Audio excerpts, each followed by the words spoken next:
안녕하세요. 김동섭입니다.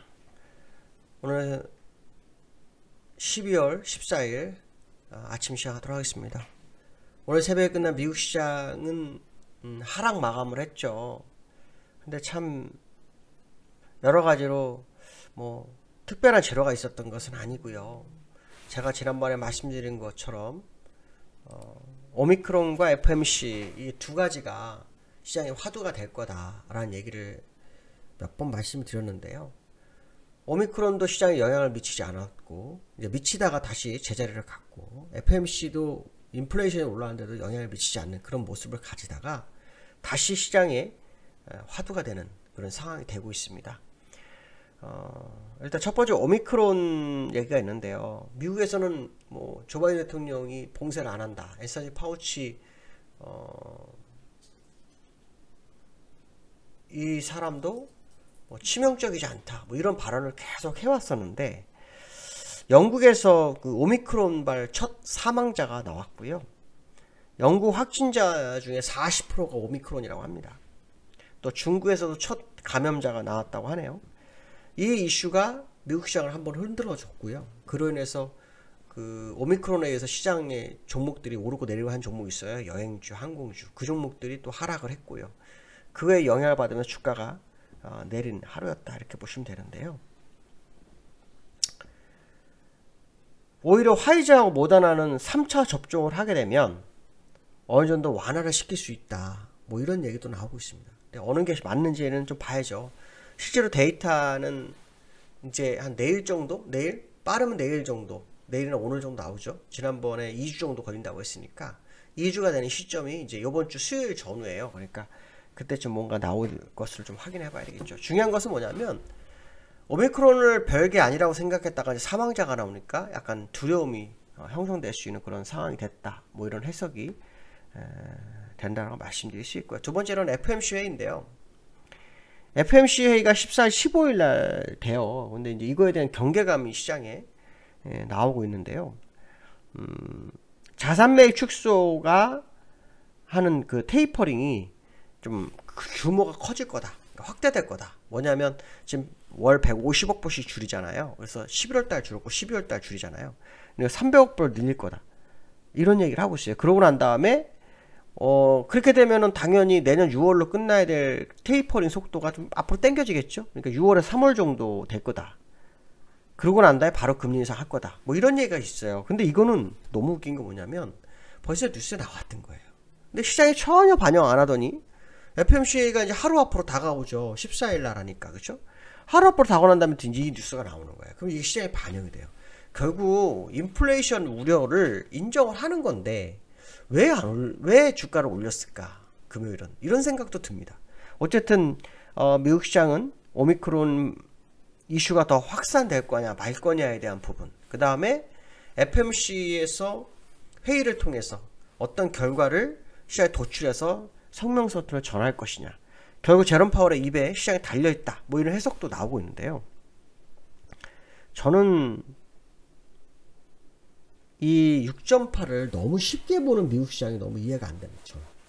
6.8이라는 것은 제가 몇 번째 반복해서 아마 들으신 분이 많을 건데요. 이게 하루아침에 나온 게 아니고요. 14년 만에 나온 거거든요. 인플레이션이 거의 바닥에서 2%가 됐는데 10년, 그리고 그 10년 뒤에 4년 만에 6%가 나왔어요. 그러면 지금은 이제 터지는 자리라고 보는 거거든요. 시간을 더 끌면 좀 어려울 거라고 판단을 하고 있습니다. 그 얘기는 무슨 말이냐면, 이번 FOMC를 공격적으로 하지 않을까라는 생각을 개인적으로 하고 있어요. 그러니까 뭐 아까 말씀드린 것처럼 뭐 150억불에 300불 늘리고 줄이는 거를 뭐 6월에 3월 땡기면 공격적인 거 아니야, 이런 식으로 해석도 될 수 있지만, 저는 그런 의미가 아니라 진짜 연준이 인플레어하고 싸워야 되는 상황이 왔을 거다. 이거 뭐 조금 줄여서 3개월 늦추는 게 중요하지 않다는 거예요. 그 3개월 동안 재수없이 뭐 7%, 8% 가버리면 감당 안 될 거예요. 감당 안 될 거예요. 물론 뭐 7%는 갈 수 있다, 8%는 또 가겠어? 그런데 모르는 거예요. 왜냐하면 인플레이션은 제가 그랬잖아요. 14년 걸려서 6%가 올랐다니까요. 터지기 시작하면 순식간이에요. 이들은 어저께 6.8% 나오니까 시장 예상치보다 낮아, 그러면서 1982년도 6월에 7.1%보다도 낮으니까 괜찮아, 이런 생각을 하는 것 같은데, 시장이요 절대 안 그렇습니다. 터지기 시작하면 무섭습니다. 그 시점에 온 거라고 저는 판단을 하고 있거든요. 그렇기 때문에 연준이 이렇게 우리가 아는 것처럼 뭐 150억 불에서 300억 불을 늘리고 6월에서 끝나는 거 3월에 끝나고 이 정도로 끝내지는 않지 않을까. 상당히 공격적으로 시장 대응이 있을 것 같다. 이런 생각도 해보고 있습니다. 그래서 그 부분도 여러분들이 감안해서 시장을 보셔서 나쁠 건 없어요. 왜냐하면 시장이 항상 저는 이제 시장을 볼 때 최악의 상태를 가정해서 거기에 맞는 여러 가지 경우수를 준비해서 시장을 봐요. 항상. 그래서 틀려도 그 최악의 범주 안에 있게끔 하는 그런 특징이 있는데, 이제 제가 왜 이 말씀 드리냐면, 어차피 이제 긴축 가는 건 거의 맞고, 그쵸? 긴축 가는 건 맞고, 속도가 빨라지는 건 맞다. 그러면 최악의 속도는 뭘까? 그런 생각 해봐야 되죠. 그러면 혹시 12월에 금리 인상도 상황에 따라서, 뭐 12월에 아니더라도, 뭐, 테이퍼링 속도와 금리 인상을 같이 하는 속도? 뭐 이런 것도 생각해 볼 수 있잖아요. 그래서 그걸 한번 생각해서 나쁠 건 없다. 뭐 이런 해석을 해볼 수 있을 것 같고요. 자, 기술적으로 주가를 오늘 보니까 다우는 0.89% 하락을 했고요. 나스닥은 1.39% 하락을 했어요. 필라델피아 2.5% 정도 하락을 했는데요. 차트를 좀 보면 다우는 일단 제가 이렇게 가는 게 정말 어려운 거라고 말씀드렸잖아요. 이렇게 올라가는 거는. 근데 일단 올라가는 듯 하다가 일단 오늘 음봉이 나왔어요. 그래서 오이선 살짝 깨트렸는데, 오미크론 하락분, 오미크론 뭐 별거 없어 올렸는데, 사실 오미크론 얘기를 하는 거 보면 오미크론이 다시 시장에 영향을 미칠 수 있지 않을까? 뭐 이런 생각을 해볼 수 있고요. 주봉 상태로는 뭐 5 주선 위에 있는 모습이고요. 다우입니다. 나스닥은요, 주봉으로는 일단 5주선 밑으로 끝났고요. 일봉상으로 보시면은 여기 보시면 5주선이 5일선이 21선과 간톡 하려다가 20선 맞고 떨어지는 모습이 나오거든요. 근데 사실 이평선을 이렇게 넓게 보면 약간 다 누웠어요. 우상향이라고 보기는 어려워요. 약간 눕기 시작한 그런 상황의 모습이기 때문에 이거를 본다 그러면 좀 시장이 방향성이 이제 이게 맞죠. 이렇게 내려오는 게 맞는 거거든요. 그래서 얼마 전에 올라온 거는 시장의 준비가 안 돼서 올라온 거 아닌가라는 생각. 그러면 정말 이제 준비가 됐다면 이제는 다시 제자리로 내려갈 수도 있다는 생각도 드는 시점이다. 이렇게 말씀드리고 싶고요. 두 번째는 삼성전자 개인 매도세 지속. 삼성전자가 사실은 지금 굉장히 강해요. 근데 뭐냐면 어제도 아침에 1.8%가 올랐어요. 요즘 제가 삼성전자 보면 너무 웃긴 게 뭐냐면 여기서부터 여기까지는 그런 게 없었는데요. 여기는 막 뭐 아침에 웬만하면 1%, 기본 1% 막 달고 뛰고 막 이런 게 되게 많아요. 여기는요.